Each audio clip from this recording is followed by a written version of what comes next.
What's up, guys? Ty Rivera here. So today, my East Coast bestie, Renee, sent me a quick link about Azealia Banks and Lana Del Rey getting into it. Now, if you're not familiar with Azealia Banks and Lana Del Rey, it's because ain't neither of them done shit in a while, to be honest. And I don't know why these two women decided to start arguing now. I guess maybe both of them wanted to feel relevant.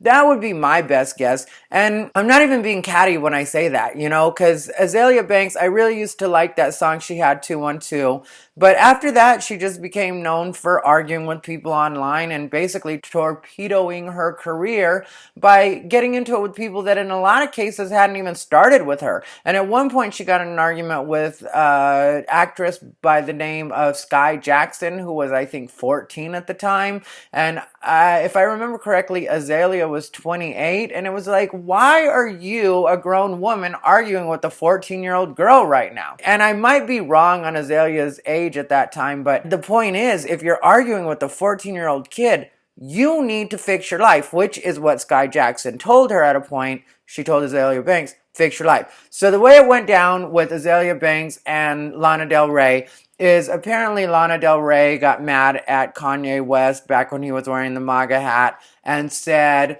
that, and I'm going to paraphrase here because I'm not going to bother reading the quote. I'm not that interested, but it's fun to talk about, but I'm not going to act like this is a story where I need to remember all the quotes. But what she basically said was she told Kanye West that him voting for Trump or being in support of Trump was a loss for the culture, which I always have a problem with white people trying to talk about the culture when they're talking to people of color, because I respect white people, but you're not living in the same culture. Like, it's different. So you can't tell somebody, especially Lana Del Rey, who does that boring, I got that summertime sadness bullshit. And then Kanye, who does what Kanye does, which whether you like Kanye or not, what he does is great. That's why his album sold really well, even after people were mad at him about the Donald Trump stuff, because people got like, well, I'm still liking these beats.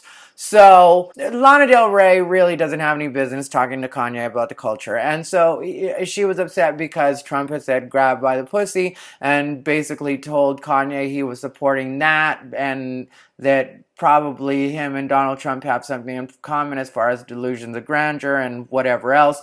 And so Azealia Banks jumped in at some point because she loves to insert herself in stuff that doesn't really concern her.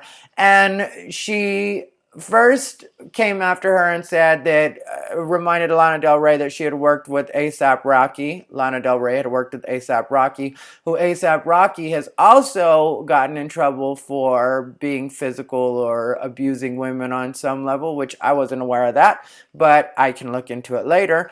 But who's really worried about A$AP Rocky like that anyway? I know I'm not, but, whatever. So she calls out Lana Del Rey, and then Lana Del Rey doesn't say anything to that. So then a week later, last night on AMA's night, Lana Del Rey decides to respond to her because what happened was last week during that exchange when she called her out, she reminded her that that was just another hypocritical white woman move of only holding people accountable when they do something that bothers you, but in general, not really standing up for the same principles.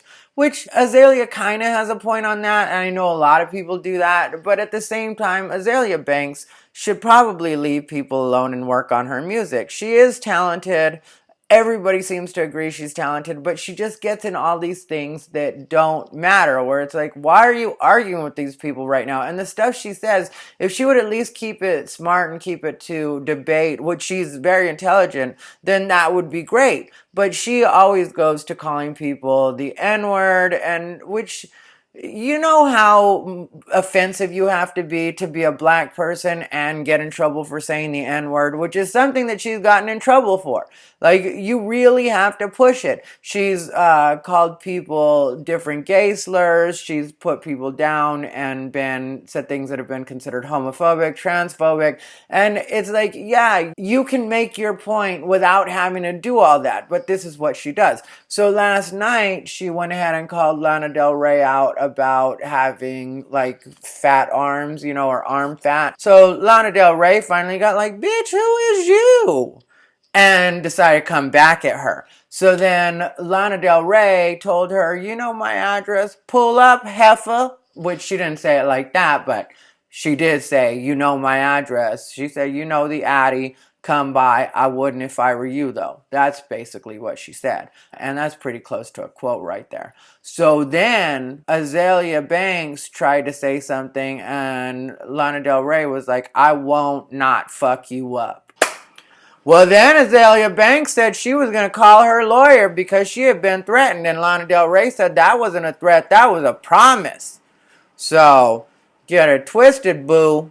That was not a threat. That was a promise. I told you, you pull up to my house, you gonna get fucked up. Which everybody knows Azalea's not gonna call her lawyer, because if she had a good lawyer, then she would have done something about when Russell Crowe supposedly spit at her at Chateau Marmont, which is another thing. When she got into it at a Russell Crowe party, which I think Russell Crowe was wrong for spitting at her, and later on it did turn out that people around or at that situation kind of admitted, and it turned out that she wasn't lying when she said that. But that's the thing, Azealia Banks is kind of a boy who cried wolf story, because when she really has stuff happen to her, nobody cares, because it's like, you're always in some shit, so nobody can have your back. So then Azealia Banks said something about Lana Del Rey getting work done on her face, which Lana Del Rey did look a lot better before she got work done on her face. But whatever with that, that's something I can relate to. But who gives a fuck? Shit happens.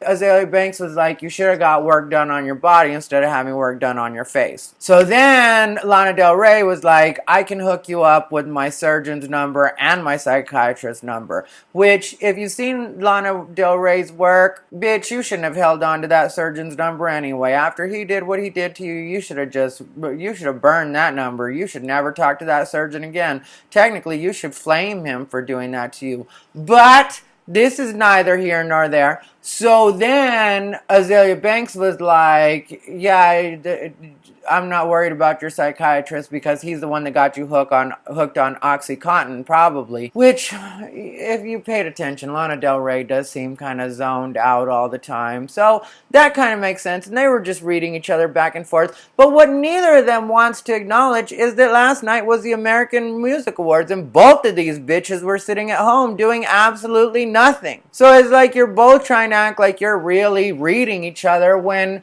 no, you're not. You're both. The read is both of you are at home on the night of the American Music Awards when you are both musicians. And I know some of you are going to be like, Ty, well, you're doing commentary on them. If they ain't doing shit, what are you doing? Well, I admit I ain't doing shit. So I'm not like these bitches arguing, acting like I got this going on, I got that going on. What about this? What about that? What about your both at home bitches? How about that? Maybe work on that. And when Azealia Banks called out Lana Del Rey about her looks, that was kind of uncalled for, because Azealia Banks was a cute girl, but something has been going on with those teeth, and I don't know exactly what that is, but it's looking a little worse than and then the other thing was, Azealia Banks called out Lana Rey and was like, how are those spells working out for you, sis? Because Lana Del Rey was doing a spell to bind Donald Trump and get him impeached and whatever else. An actual spell, like, magic, witches spell. But then I was also like, I pay attention to Azealia Banks a little bit, and she does spells too. She does Santeria, which, bitch, I mean, like one time she showed herself cleaning up the blood off of a wall in her New York apartment.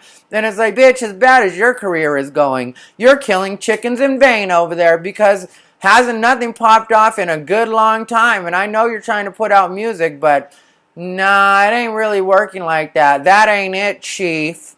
Anyway, I've used up as much hip-hop lingo as I'm going to use up for one episode, and I think you guys have got the idea of what I'm saying. Do research. Check it out. You think I'm lying to you? You think I'm telling stories? Then you check it out for yourself. You don't need me for nothing. You guys enjoy the rest of your Wednesday, I believe this is. I am going to be in Reno this weekend. So if you guys want to catch me in real life and you happen to be in the Reno area, I will be performing at the Reno Tahoe Comedy Club. And You can look it up online, Google it. It's easy enough to find. And I will be there Thursday through Saturday. So check it out. I'm also going to be at the Grand Sierra Resort. That's what it is.